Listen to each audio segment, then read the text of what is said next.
தலையில் அடிபட்டு சில பேர் கோமா ஸ்டேஜில் போய் கொஞ்ச நாள் இருந்து இறந்துறாங்க. இல்லைன்னா கோமாவிலேயே நிறைய பேர் ரொம்ப நாள் கழிக்கிற மாதிரி இருக்கும். இல்லைன்னா மனநிலை சரியில்லாமல் போயிடுறாங்க. சிலது வந்து விபத்துக்களும் நடந்துருது. இந்த ஆடு மாடு இங்கெல்லாம் வந்து நம்ம ரோட்டில் நிறைய ஆடு மாடுகள் வந்து இந்த நாட்களில் அதிகமாக வந்து ரோட்லேயே அலையுது. தெரியாமல் சில பேர் வந்து ஃபேமிலியோடு போகிறவங்களாம் வந்து உளுந்து அடிபட்டு இறந்த சம்பவமும் உண்டு. ஒரு அதிக நாள் கூட இல்லை, ஒரு நம்ம இதில் ஒரு 25 நாளைக்கு முன்னாடி ஒரு ஃபேமிலி போகும்போது இறந்து அந்த மாதிரி ஆயிடுச்சு. ஹஸ்பண்ட் இறந்துட்டார். அதனால் இருந்து கோமாவில் இருந்து தஞ்சாவூரில் போய் இறந்துட்டார்.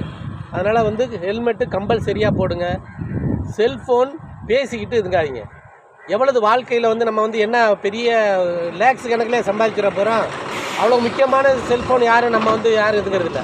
பெரிய பெரிய பிஸ்னஸ் மேனெல்லாம் அப்போக்கே என்ன ஃபோனில் பேசுகிறது, ஃபோனே கூட வச்சுக்கிறது இல்லை. அப்படியே இதுங்கிறதா இருந்தாலும் அவங்களாம் சைலண்ட்டாக பேசிடுவாங்க.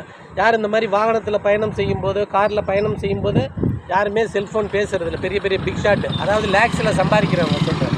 ஆனால் நம்ம வந்து ஒன்றும் இல்லாத வெட்டி பேச்சு ஃப்ரெண்ட்ஸு கூப்பிட்றான் அப்படின்னு சொல்லிட்டு போகும்போது நிறைய பேர் என்னென்னா இந்த ஒன் சைடு கழுத்தை இப்படியே இவங்கிட்டு கவனம் வந்து திசை மாதிரி நிறைய அடிபட்டு போயிடுது.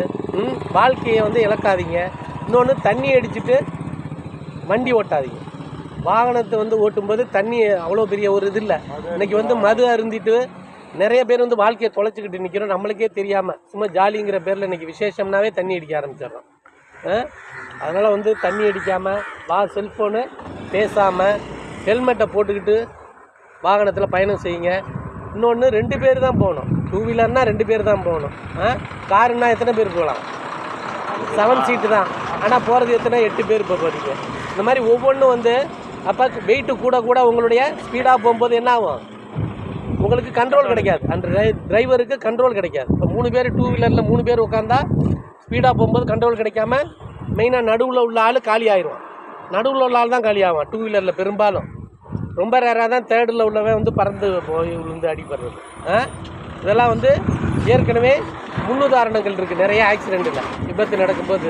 ஏன்னா நடுவில் உள்ளவன் தப்பிக்கவே முடியாது, ஜம்ப் பண்ணவே முடியாது. பின்னாடி உள்ளவன் குதிச்சிருவான். முன்னாடி உள்ளவன் ஓரளவு கடைசி நேரத்தில் விபத்தை அவாய்ட் பண்ணுறதுக்கு என்ன வழியாக அவன் பார்த்துருவான். நடுவில் உள்ளவனுக்கு தப்பிக்கிறதுக்கு வாய்ப்பே இல்லாமல் அதனால் ட்ரிபிள்ஸு போக வேண்டாம் வாகனங்கள். அதனால் வந்து இதெல்லாம் சாலை விதிகளை மதித்து நடங்க.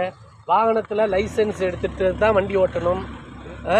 18 வயசுக்கு மேற்பட்ட ஆட்கள் தான் வண்டி ஓட்டணும். சும்மா இன்றைக்கி வந்து இளைஞர்கள் வந்து என்னென்னே தெரியாமல் பண்ணுறீங்க. அதனால் லைசன்ஸ் எடுங்க. ப்ராப்பர் வேலிட் டாக்குமெண்ட்ஸ் வச்சுருங்க. வாகனத்தில் இன்சூரன்ஸு கண்டிப்பாக எடுங்க. அப்போ இன்சூரன்ஸ் இல்லைன்னா உங்களுக்கு விபத்து ஏற்கனவே இருக்கிறவங்களுக்கே கொடுக்க முடியலை. அப்போ நம்ம இன்சூரன்ஸ் எடுக்கலைன்னா நம்மளுக்கு ஏதாச்சும் ஒன்றுன்னா ஒன்றுமே செய்ய முடியாது. அப்போக்கி போய் நம்ம கையில் வந்து பணம் வச்சுக்கிட்டு இருக்க போகிறதில்ல. செலவு பண்ணுறது நம்மளுக்கு கஷ்டம், பெற்றோர்களுக்கு சிரமம். அதனால் வந்து கொஞ்சம் சாலை விதிகளை மதித்து ஏன்னா வாகனத்தை இயக்க கற்றுக்குங்க. சரியா? இதெல்லாம் சின்ன சின்ன விஷயங்கள். இன்றைக்கி சட்டங்கள் கொஞ்சம் கடுமையாகிடுச்சு, அதன்றாக நடந்துக்குது. சரி, தேங்க்யூ.